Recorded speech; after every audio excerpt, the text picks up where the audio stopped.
que ce shalom, cette puissance glorieuse de Dieu puisse venir et commencer à détruire, faire disparaître le chaos qu'il peut y avoir soit dans votre vie personnelle, dans votre âme, dans votre cœur, dans votre maison, dans votre famille, dans votre travail, là où vous êtes.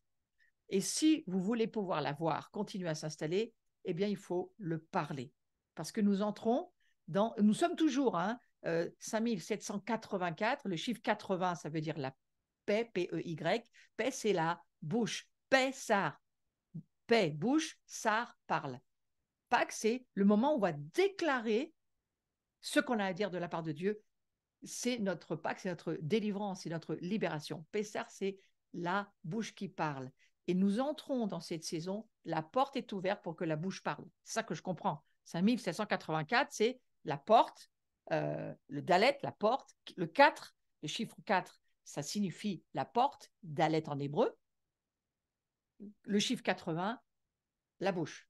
Donc, la bouche, il faut qu'elle parle au travers de la porte et que la porte qui là est ouverte, qui s'ouvre pour cette année, frères et sœurs, eh bien, il faut vraiment qu'on se mette à prophétiser la paix. La paix dans le cœur, la paix sur nos maisons, ce shalom où Jésus va nous dire, quand vous entrez quelque part, eh bien, déclarez que la paix est sur cette maison. Alors, vous savez, moi, pendant des années, je me suis dit, bon, bah, c'est bien, on va déclarer la paix sur cette maison.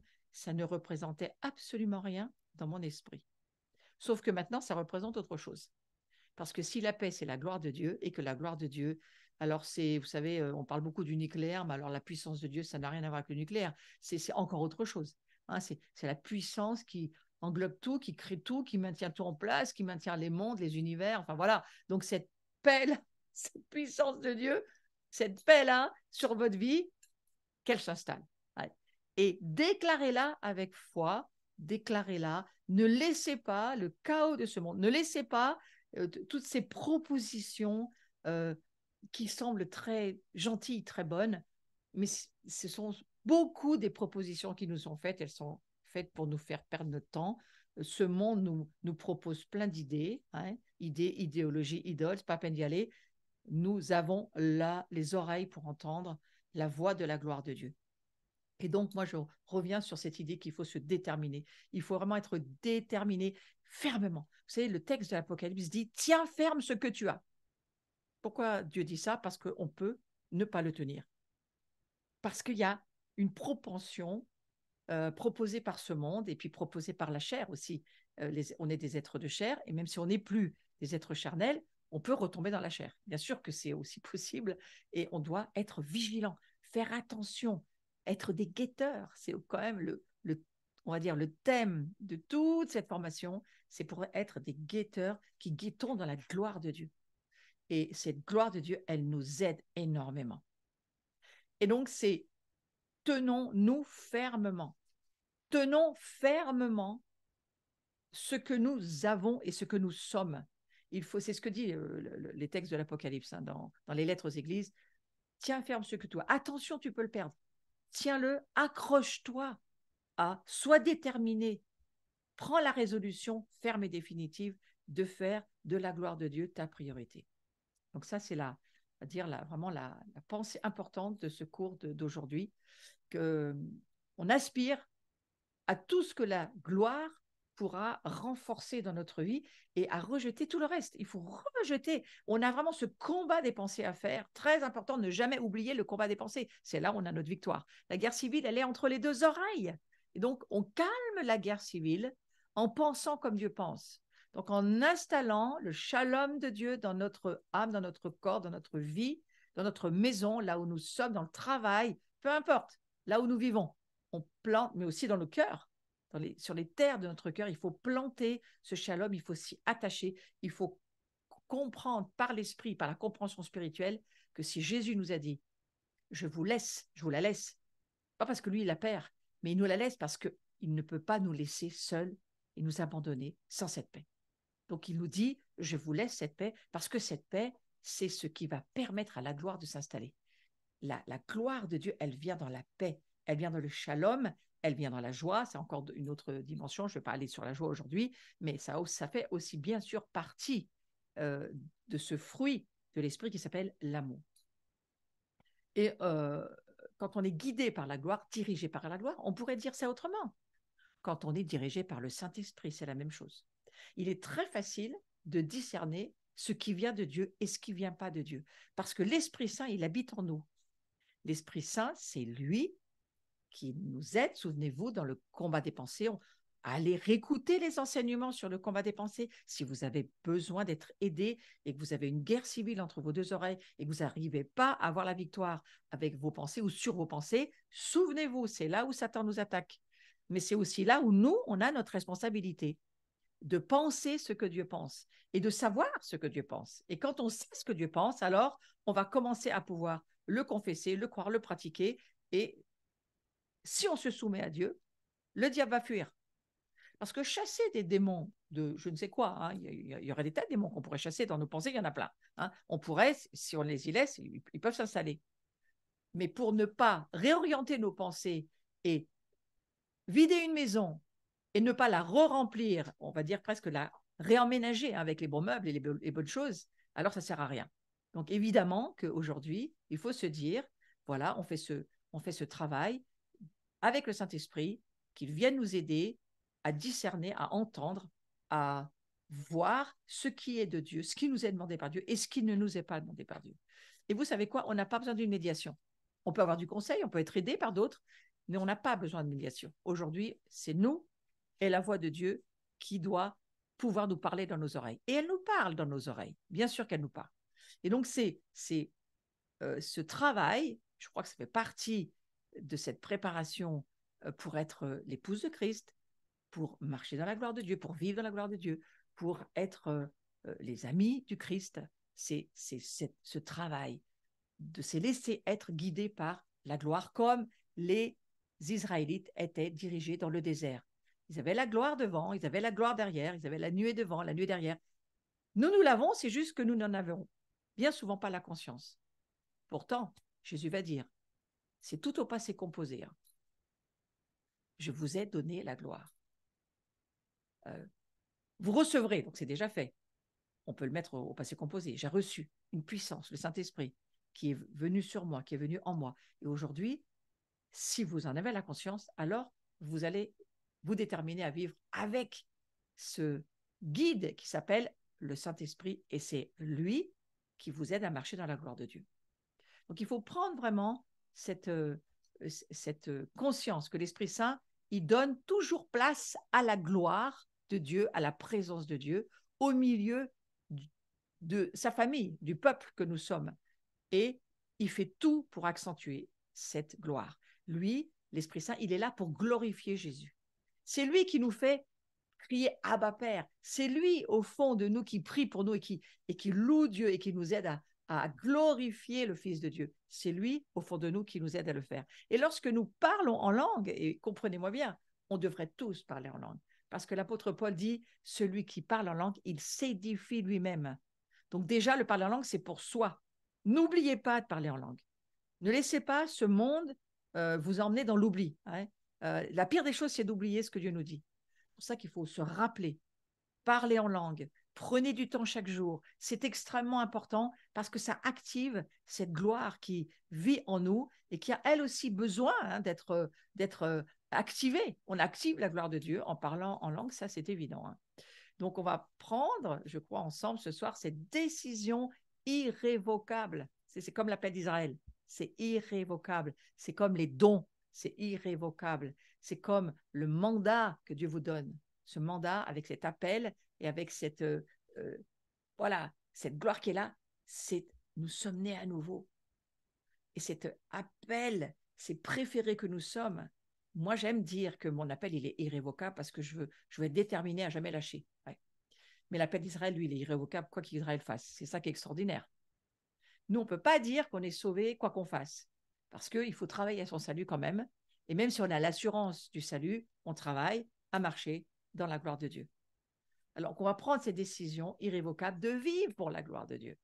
Et on va voir beaucoup de choses qui vont devenir beaucoup plus simples, parce que cette présence, cette gloire du Père en nous, qui prend de plus en plus de poids, qui prend de plus en plus de lumière. Nous allons de luminosité, on va dire, en luminosité, eh bien, ça va beaucoup nous aider à vivre.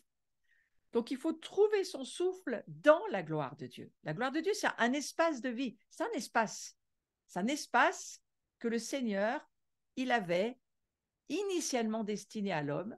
Hein, c'est toute l'histoire de la Genèse, ce jardin d'Éden, glorieux, tout était glorieux, tout était parfait.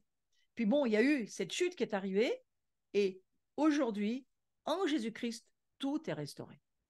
Parce que Jésus va dire une chose extrêmement importante en parlant de la gloire de Dieu. Qu'est-ce qu'il va dire? Il va dire tout est accompli. Donc il est en train de nous dire, moi j'ai tout accompli pour que la gloire puisse revenir totalement, complètement, irrévocablement. Donc c'est le fait de s'approprier, il faut s'approprier, c'est très important. C'est l'autorité que Dieu nous donne. Il nous donne cette autorité pour nous approprier cet espace de foi et d'apprendre à y vivre en permanence. Ça s'apprend. C'est quelque chose auquel il faut penser, méditer, projeter ses pensées. C'est ça que ça veut dire méditer. Projeter vos pensées. Pourquoi? Parce que ce que vous pensez, c'est qui vous êtes. Souvenez-vous, les premiers cours que j'ai donnés sur le champ de bataille des pensées, c'est un proverbe très connu dans la parole de Dieu qui dit « L'homme est tel que sont les pensées de son âme. Tel l'homme pense, tel il est. » Donc, le diable le sait. Donc, la chose qu'il va faire, c'est vous faire penser autrement que ce que Dieu pense. Et de dire, comme il a dit à Adam et Ève, « Oh, mais Dieu, il a vraiment dit ça? Non. Il a vraiment dit ça? Non. Il a vraiment dit que vous alliez mourir? Mais non, regardez, c'est tout ce qu'il vous faut là. Vous avez besoin de personne. Vous n'avez plus besoin. Regardez, tout est là. » Et combien de fois Satan essaye avec nous aussi. Donc, il faut, je crois, vraiment saisir. On doit s'approprier par la foi. La foi, c'est ce qu'on entend de ce que Dieu nous dit, de sa voix. La foi, elle vient de la voix, de la parole de Dieu. Elle vient de la voix de Dieu. Il n'y a pas, on va dire, d'un livre. Elle vient d'un livre qui parle de la part de Dieu. C'est ça la parole de Dieu. Et alors, il faut s'approprier cet espace de foi et apprendre à y vivre. Voilà. Et il faut se déterminer à cela. Et ça va nous conduire immédiatement à quelque chose d'important, à trouver ce souffle. Il faut trouver ce rouar. Il faut trouver, vous savez, comme dans la Genèse, l'esprit soufflait, planait au-dessus des eaux. Et puis, Dieu a dit, a crié, comme dirait la Bible Shoraki, Dieu a crié que la lumière soit. Et alors, les choses sont arrivées à la vie. Donc, il faut courir après la gloire de Dieu, c'est-à-dire trouver ce souffle, comme Jésus qui a soufflé sur les disciples. Et là, l'univers intérieur s'est ouvert pour eux. Leurs yeux spirituels sont ouverts, ils ont commencé à voir. C'est ce qu'il nous faut. Donc, il faut vraiment se dire que ce souffle va nous conduire pour entrer dans les nouvelles dimensions de la gloire de Dieu. C'est pourquoi, souvent, nous prions pour avoir un rafraîchissement par le Saint-Esprit. Il faut vivre des temps de rafraîchissement, il faut vivre des temps de renouvellement par l'Esprit Saint en nous, et c'est le Seigneur, bien sûr, qui le fait. Mais cette appropriation par la foi de ces espaces glorieux, de cette conscience que Dieu est là et qu'il va nous conduire au travers de son souffle, ça va aussi nous donner une vitalité infinie pour notre esprit, notre âme et notre corps. Aussi longtemps qu'on va demeurer dans la sphère spirituelle de ce monde, comment est-ce qu'on va vivre? Vivre au niveau de ce monde, vivre dans l'atmosphère de ce monde, eh bien, écoutez, ouvrez les informations, puis vous avez toutes les réponses. D'accord? Voilà, on va voir l'angoisse, les tribulations pour nos âmes, la peur, le stress, la ténèbre. Moi, j'en vais dire ça comme ça, parce qu'on va le synthétiser, on ne va pas y passer 3 heures. Hein. Mais si on ouvre les médias, et si vous allez sur des chaînes d'information, même très bonnes, hein, je dis pas, mais vous aurez le résultat de ce monde. Alors que le Seigneur nous dit, monte. C'est pour ça que nous sommes l'année de la porte, il faut bien comprendre. L'année de la porte, c'est tu restes plus au niveau où tu te trouves. Parce que là, tu ne vas pas t'en sortir. Il faut que tu montes au niveau où moi je suis. Moi, je suis un portail. Jésus, il n'est plus sur la terre. Il est dans les cieux. Et il est le portail qui nous permet d'entrer. Jésus va dire, je suis la porte. Je suis la porte, celui qui entre par moi. Donc, il faut rentrer par cette porte spirituelle, le portail qu'il est pour nous. Et en lisant sa parole, la foi vient et on commence à voir, à vivre et à nous maintenir au niveau de la gloire de Dieu. Hein, c'est de cela dont il est question. Et donc, à partir de ce moment où on pénètre dans la sphère spirituelle de la gloire de Dieu, tout devient différent. Alors, je vais vous raconter une petite histoire qui m'est arrivée cette semaine. Euh, ce dimanche, j'ai vraiment appuyé sur la révélation que j'avais reçue dans la réunion de prière le mardi soir dans ma communauté, où vraiment j'ai entendu Jésus me dire, mais vraiment j'ai entendu même la référence, hein, Jean 15, tu ne m'appelles plus serviteur, tu m'appelles ami. Et j'ai senti que c'était Dieu qui me disait, c'est fait, c'est quelque chose, détermine-toi à entendre ça, c'est ce que je suis en train de te dire. Je ne t'appelle plus serviteur, je t'appelle ami. Parce qu'un serviteur, il ne sait pas ce que fait son maître, mais un ami, il sait. C'est comme si le Seigneur me disait, tu cherches ma gloire, commence à comprendre, ça rentre par cette porte-là. Jésus est ton ami. J'ai fait waouh. Alors j'ai un peu partagé ça à ma communauté. Ça les a beaucoup touchés parce que ça a un rapport. Ceux qui voulaient être un petit peu plus allés sur le sujet, j'ai commencé à l'aborder un petit peu sur la prédication de la célébration dimanche. Donc vous avez sur ma chaîne YouTube la célébration qui s'appelle, je ne sais plus le titre de la prédication, mais c'est ce dimanche-là qui vient de passer. Un cœur prêt pour sa gloire. Merci beaucoup. Et donc, c'est le titre de cette prédication. Allez l'écouter, c'est très intéressant, vous allez voir. Et j'aborde un tout petit peu ce sujet de ce Jésus qui veut être mon ami. Et ça allait très bien avec le cours de la semaine dernière. Regardez, la pensée prophétique, elle tourne toujours en boucle, hein. Mais elle ne tourne pas en boucle. En fait, elle tourne en boucle, mais en avançant dans des dimensions, hein. Elle ne tourne pas sur elle-même, comme dans le désert. Elle tourne parce qu'elle suit aussi la gloire, la révélation. Donc, c'est comme un mouvement qui tourne en rond, mais qui avance et qui monte et qui transforme nos vies. Et donc, voilà, je suis la préférée de Dieu se transforme en le mardi soir en non seulement ça, mais je suis ton ami.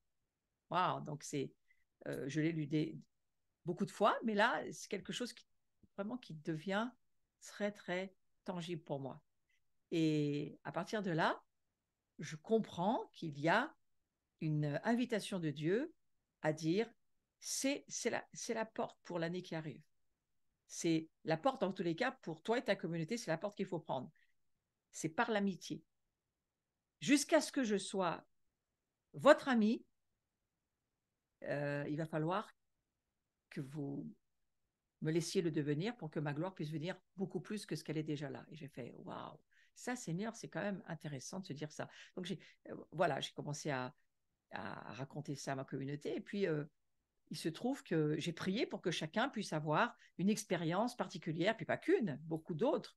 Puis, voilà, peut-être presque tous les jours, on puisse avoir une histoire, quelque chose. Vous savez, quand on vit avec un ami, on lui raconte tout, on vit nos histoires avec, il devient notre confident, on lui raconte des choses qu'on ne dit pas aux autres, et puis on partage, puis on vit des expériences, quoi. Donc, j'ai prié pour que chacun dans la communauté puisse avoir cette expérience avec Jésus, mon ami. Puis j'ai même appelé la communauté à témoigner. Puis bon, ça les surprenait un petit peu. Ils étaient peut-être un petit peu pris par surprise. Donc certains n'ont pas eu le temps d'y réfléchir. Mais là, ils sont en train de tous y réfléchir. Et réfléchissez-y vous aussi. Ouais. Jésus, mon ami, qu'est-ce que je vis avec toi? Qu'est-ce qui me fait dire, qu'est-ce qui te fait dire que tu es mon ami, que je suis ton ami? C'est quoi notre histoire à deux? Donc ça, c'est intéressant.